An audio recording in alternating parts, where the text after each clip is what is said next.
Hi, fourth grade. We are doing an exciting project for the next 2 weeks. And yes, I said 2 weeks. These are going to be a bigger project than you can finish in 1 week. So we are going to start this week and finish next week, and that is castles. Castles are really fun to draw, and they make good use of two skills that you already have as a fourth grader.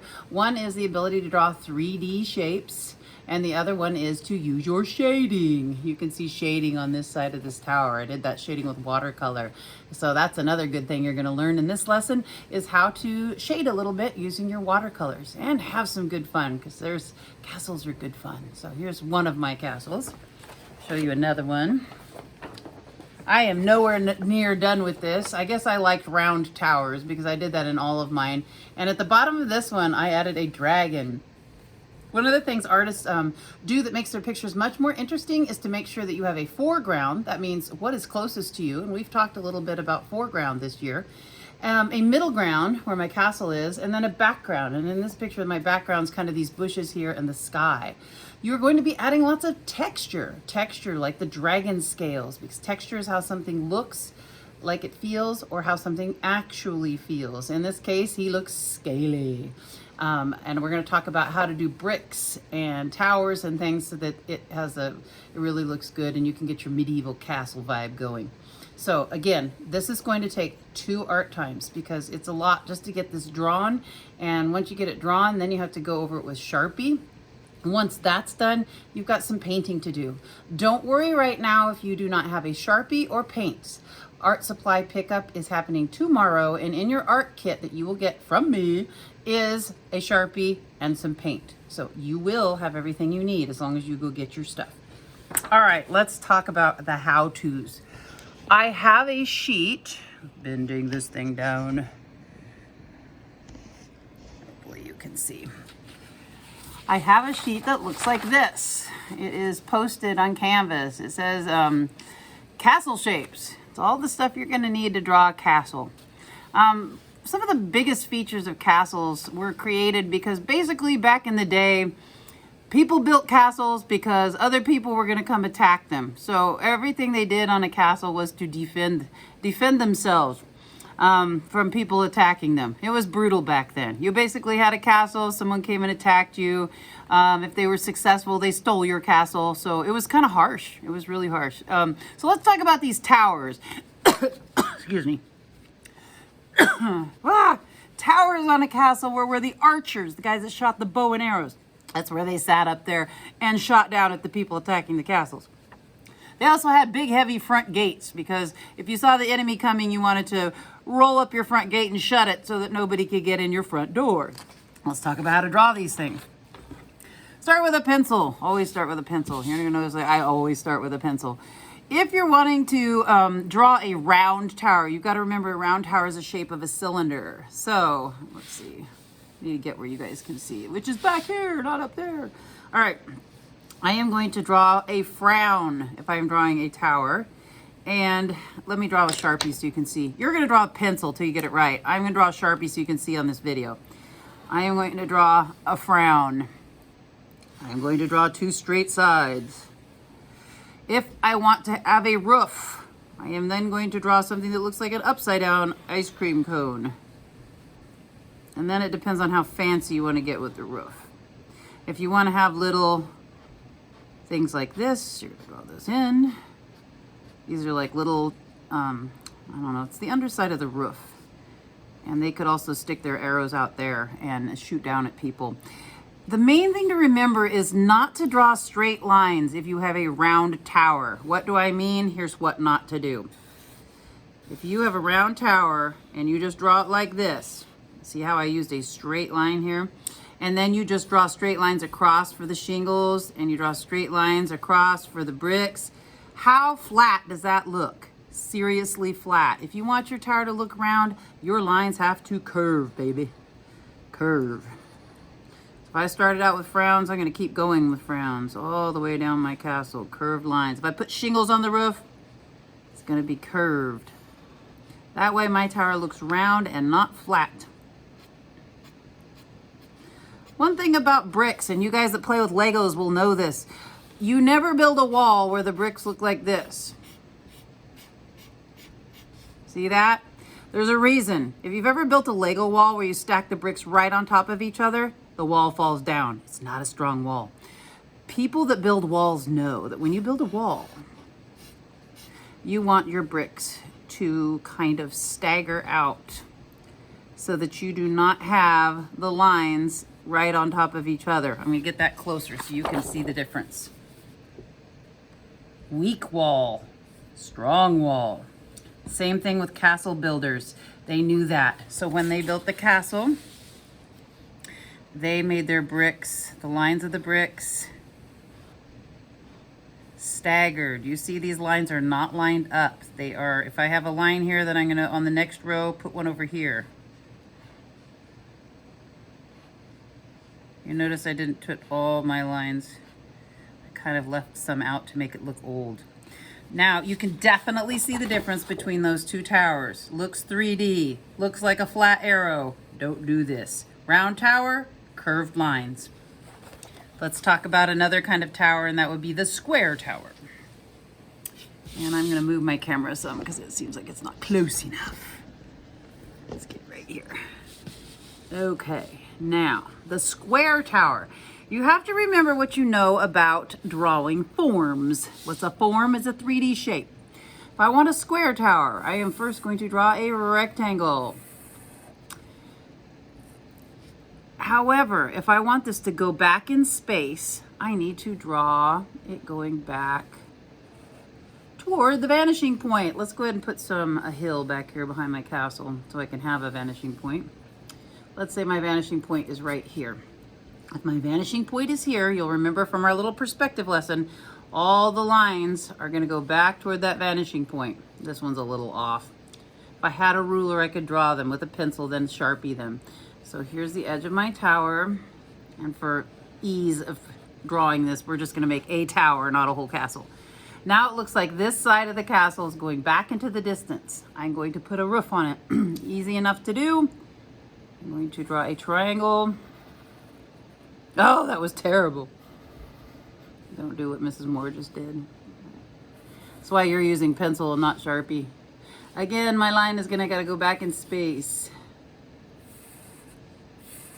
I have now drawn the world's worst. Ah! See, that's why you work with an eraser and a pencil. Now, here gets the tricky bit. All of your brick lines or stone lines on the sides of this, the front is easy. And I'm going to put a little window in there. They always had little windows, Rapunzel to let down her long hair, or your guys with bows and arrows to shoot the enemy. I'm going to draw a little window in there. I'm going to throw in some lines that are going horizontally. That means across like this. I'm going to remember that my bricks are staggered, or my stones, the lines of them. Now, these lines were easy because they went straight. So if you have a rectangular tower, you're using straight lines. However, the lines on the side, these get a little trickier because why? Because they're going back toward this vanishing point. So they are going to slant. And they're also going to slant kind of different directions. And these ones are going to slant that way. However, when you put the lines for the bricks, they're straight up and down. Okay? So that's the little bit of a tricky point because all these lines are going back toward that vanishing point. And again, a vanishing point is some point on the horizon line. The horizon line separates the sky from the ground. And if you want something to look 3D, it's going to go back that way. Okay, so I think I've covered towers. Towers are also on that little sheet. Let's talk about drawbridges because that's the number one thing I get asked questions about. Drawbridges, when you don't want anyone to get into your castle. So say you have the front of your castle drawn, and that could be as easy as I drew a rectangle. I want to make a big front gate because castles really generally always have that. So I'm going to draw a big upside down letter U. And then I might want a moat or a drawbridge. If I'm going to have a moat, which is water that runs around my castle, first I have to draw the edge of my land here. And I'm going to, if you really want it to look moaty, you have lines that come down. I drew kind of a wiggly line because you know how when you have like something that sits on a cliff and like this is the part of the cliff that goes down. In this case, it's not much of a cliff because here's my water. You might, I don't know what you have in your moat. And again, I'm drawing with Sharpie, which is the worst ever. You would paint this to look like water. You probably have your towers on here at some point. Make mine too big and didn't leave enough room at the top of my paper.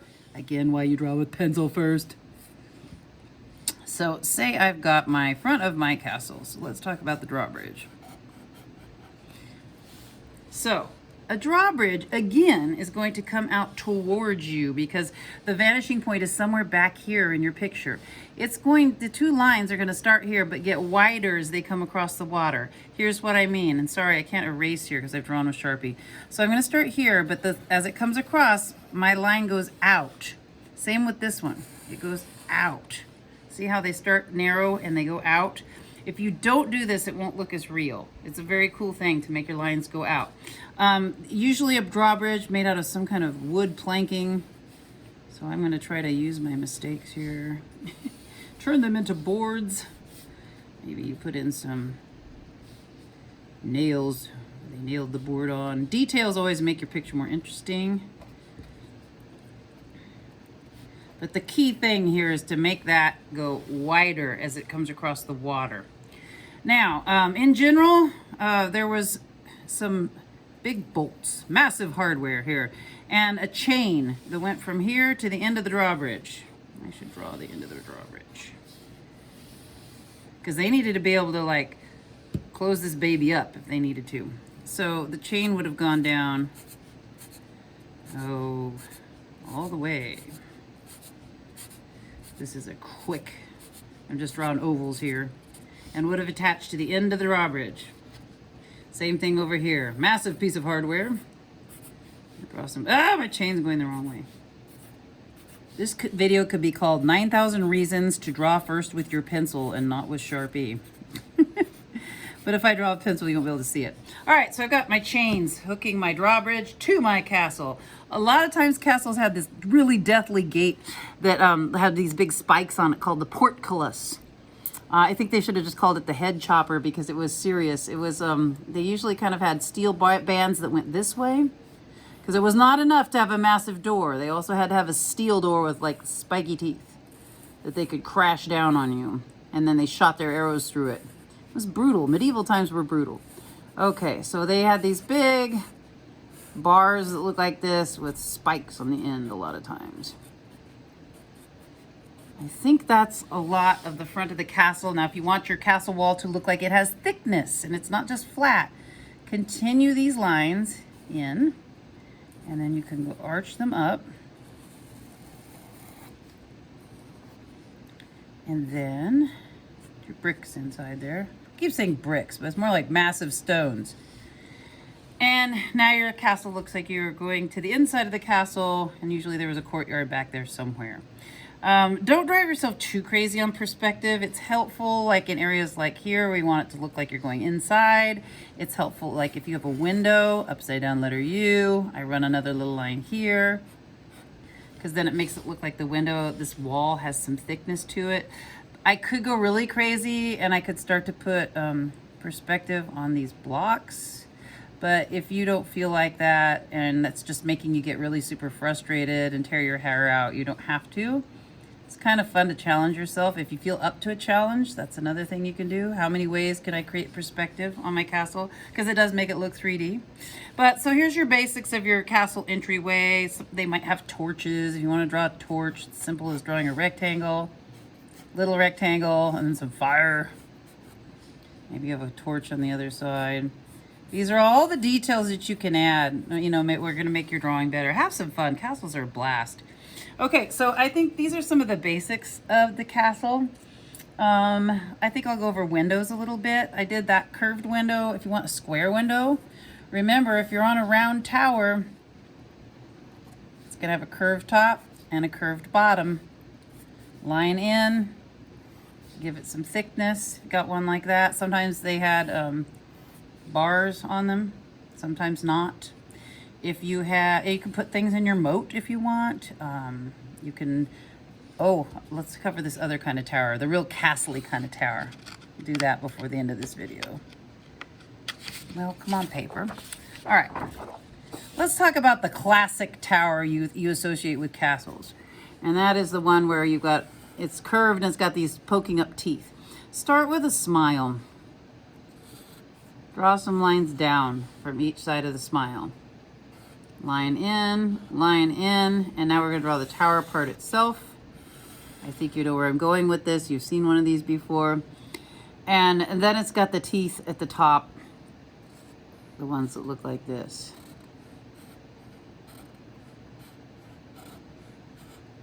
All right, that's a one way. That'd be like if you're kind of looking straight at it. And then of course you're gonna have another smile, smile. Gotta put all the bricks in.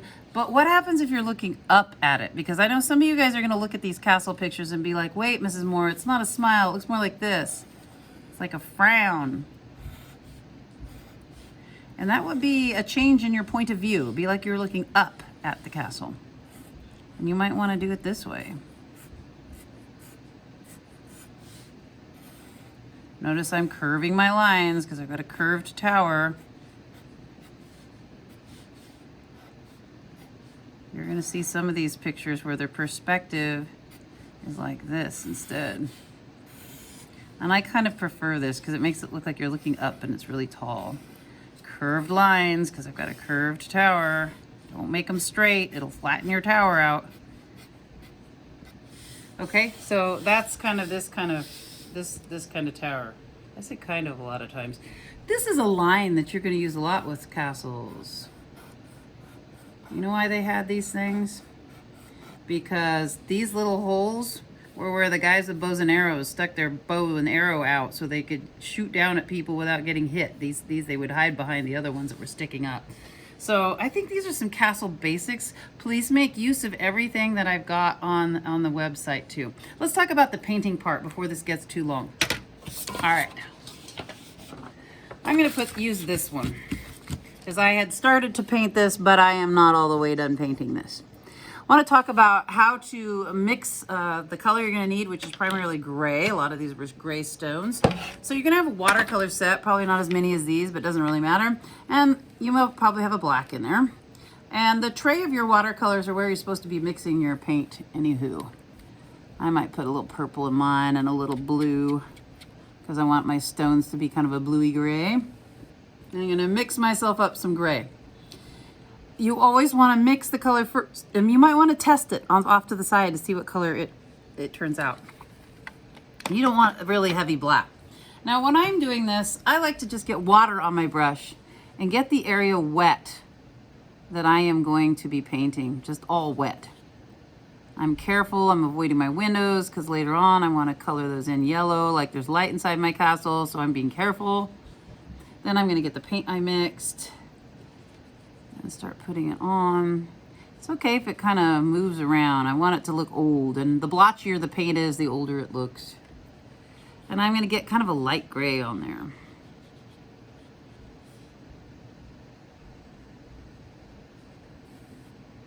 Okay, now I want it to be a little shaded because you can see on this tower I did a good job of making the paint darker on this side than on this side. The light is coming from that direction. So back here there's going to be one heck of a shadow. I'm going to make my black a little darker.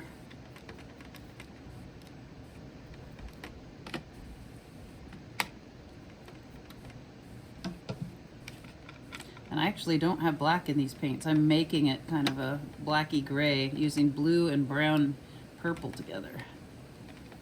All right, that's a nice dark shadow color. So here when I want it darker, I'm gonna put another layer. I'm not gonna fuss with it too much. The watercolor will move itself. But I'm making this side darker because it's back here behind this big old tower and be casting a shadow. And it looks more authentic. It looks more real that way. So that is how you shade with watercolor. You do another coat. Works best when your whole paper's wet because you see how it's moving itself and it's kind of fuzzing out. I'm gonna get this even closer so you can see. That's important because if it's dry, you're gonna get a hard line with your brush. If you make the whole thing wet first, then it kind of just gently blurs out and it looks good that way. Another thing that's really good to do, and I'm gonna move this,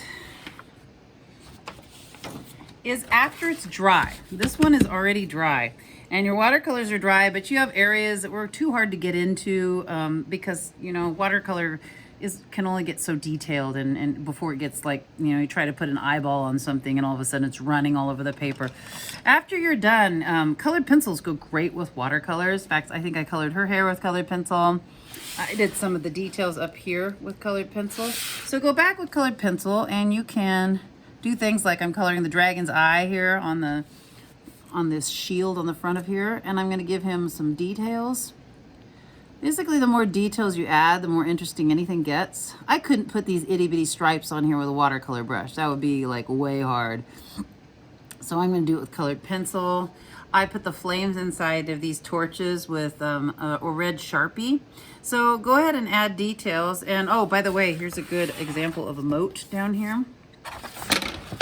When I painted it, I made sure that this color brown was darker than the brown up here on the pathway, because on the pathway the sun was shining, and it's a lighter brown than down here on the edge because this is in shadow. And then I painted my water. This is a great use of watercolors, and castles are just fun. I don't care who you are, castles are just fun. So knock yourself out. You have 2 weeks on this. And I can't wait to see what your castles look like. So, and also call, email me, text me, whatever you need to do to ask me questions, because I would rather have you ask me questions if you need help, jump on a little Zoom with you or whatever, than have you be struggling. It'll seem like a lot at first, but once you get into it, I think you'll have fun. Add dragons, add knights in shining armor, just go crazy. All right, talk to you later.